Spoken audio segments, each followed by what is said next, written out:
Assalamualaikum warahmatullahi wabarakatuh. Perkenalkan, kami dari kelompok 3 ingin mempraktikkan tentang teori Watson. Saya Aiza Gini sebagai moderator, Tasya Amelia sebagai suster, Reza Utami sebagai pasien, dan Widya Sefina sebagai ibu dari pasien. Silakan ditonton praktik dari kami. Di suatu hari, ada seorang ibu dan anak yang sedang membahas tentang perkuliahan dan seorang ibu yang harus menentukan anaknya masuk dunia kedokteran.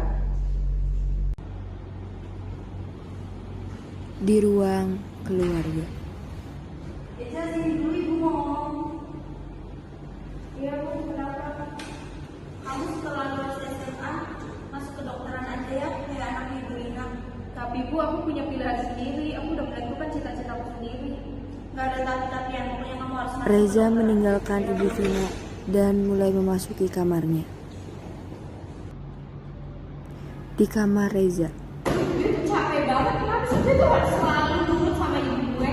Gue juga punya pilihan sendiri. Gue tuh capek harus dikekang kayak gini. Gue tuh punya pilihan sendiri. Gue punya cita-cita sendiri. Tapi kenapa ibu gue tuh nyuruhnya ke kedokteran? Gue tuh capek. Ibu Vina tiba-tiba memasuki kamar Reza. Ini calon dokter pinter banget. Reza mulai menanyakan unek-uneknya kepada Ibu Vina tentang ia tidak masuk kuliah kedokteran. Apa-apaan sih kamu deh? Baru segitu aja udah nyerah. Udah bilang aja kamu gak sanggup. Ibu Vina pun marah tentang apa yang baru saja dikatakan oleh Reza. Tapi ibu tuh gak ngerasain dari aku. Aku tuh selalu dikekang sama ibu. Aku tuh gak capek bu. Aku punya pilihan yang terbaik buat aku sendiri. Bu, kenapa sih gak bisa ngertiin aku? Beberapa hari setelah kejadian itu, Reza mulai menghindari Ibu Vina karena masih kesal dibuatnya.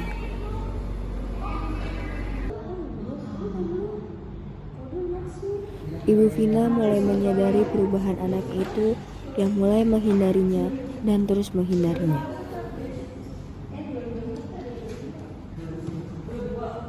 Kemudian Ibu Vina pun menyadari perubahan anaknya itu dan mulai menghubungi psikolog untuk konsultasi tentang anaknya.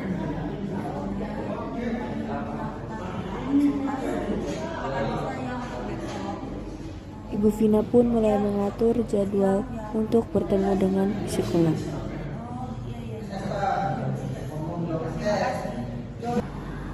Di tempat psikolog, Ibu Vina menunggu namanya untuk disebut. Silakan masuk bu. Lewat sini. Ibu Vina pun memasuki ruangan dan bercerita kepada perawat tersebut tentang apa yang dialami oleh anaknya yang menghindarinya beberapa hari ini dan perubahan sikap anaknya itu. Sebenarnya mah bukan saya, tapi anak saya. Dia udah 1 minggu ini menghindar dari saya dan dia tuh selalu murung. Oh gitu ya bu. Apa ibu bawa anaknya? Oh belum. Saya mau konsultasi dulu. Oh ya udah bu. Nanti besok 9-an atau jam 10-an ibu kesini lagi ya bu. Nanti ibu bawa anaknya. Ya udah terima kasih sus. Ya. Perawat tersebut pun menyuruh Ibu Vina untuk kembali lagi dan membawa anaknya. Sesampainya di rumah, Ibu Vina pun mulai mengajak Reza untuk ikut bersamanya ke psikolog.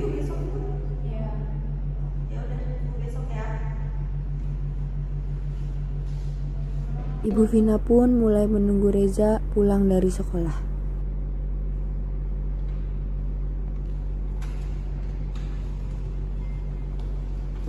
Ayo deh sekarang taruh dulu buku sama tasnya. Ya bu. Setelah Reza pulang dari sekolah, Ibu Vina dan Reza mulai siap-siap untuk berangkat menuju tempat psikolog tersebut. Setelah sampai di tempat, Reza dan Ibu Vina pun mulai duduk dan menunggu namanya dipanggil. Atas nama Reza Utami. Ya. Silakan masuk bu lewat sini.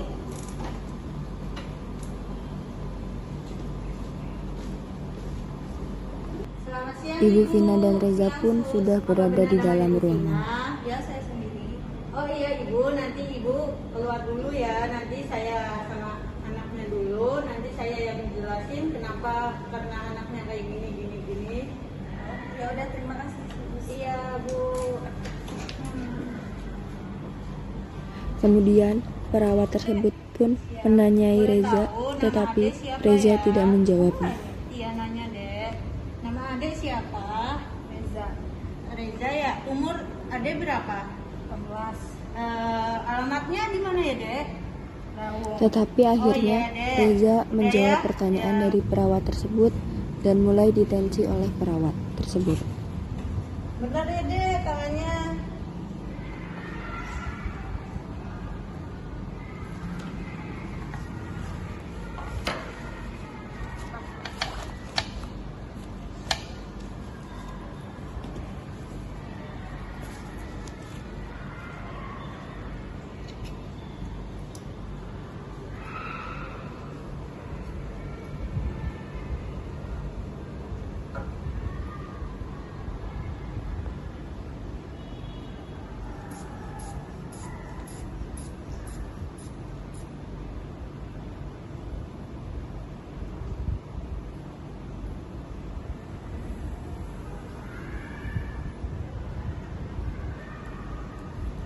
Benar ya.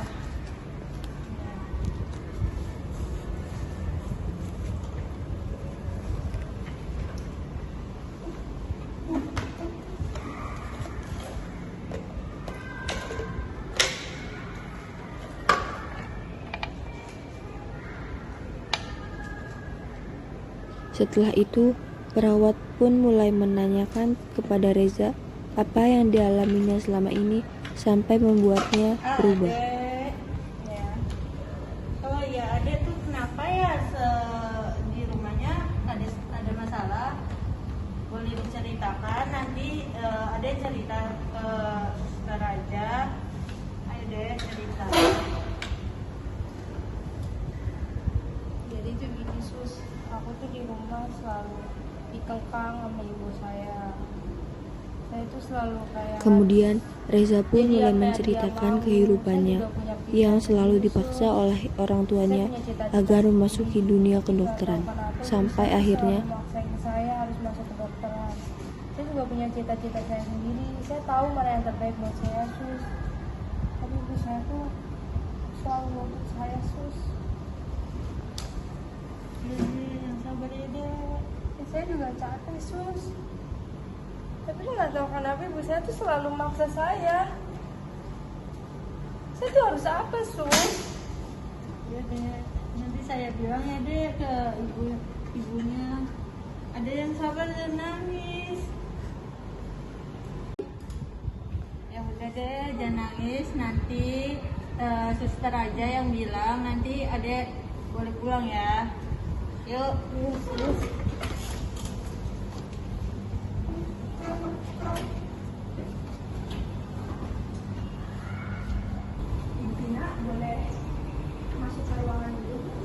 setelah itu perawat tersebut memanggil Bu Vina dan mulai menceritakan kepadanya tentang apa yang dialami oleh Reza selama ini.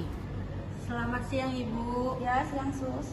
Jadi gini Ibu, anak Ibu kan depresi karena tertekan buat belajar terus. Jadi anak itu kayak depresinya terlalu dalam. Terus anak Ibu itu harus ada jalan-jalan, belajar juga harus ada waktu. Terus kalau pulang jangan dimarahin dulu Bu. Jadi anak itu harus belajar dulu dan harus mau ngapain dulu. Jadi ibu itu harus jangan selalu buat belajar. Kan masing-masing anak kan punya cita-cita, punya itu. Jadi ibu harus ngertiin anaknya gitu Bu. Jadi harus ada anak itu punya cita-cita sendiri, jangan diterkengkang, nggak boleh dimarahin. Jadi ibu harus ngertiin ya Bu. Jadi bisa anak itu depresi. Setelah itu, Ibu Vina pun keluar ruangan dan pulang bersama Reza. Itu Bu.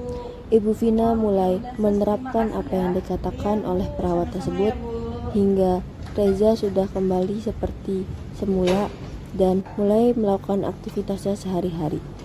Sekian dari kelompok kami, kurang lebihnya mohon maaf. Terima kasih.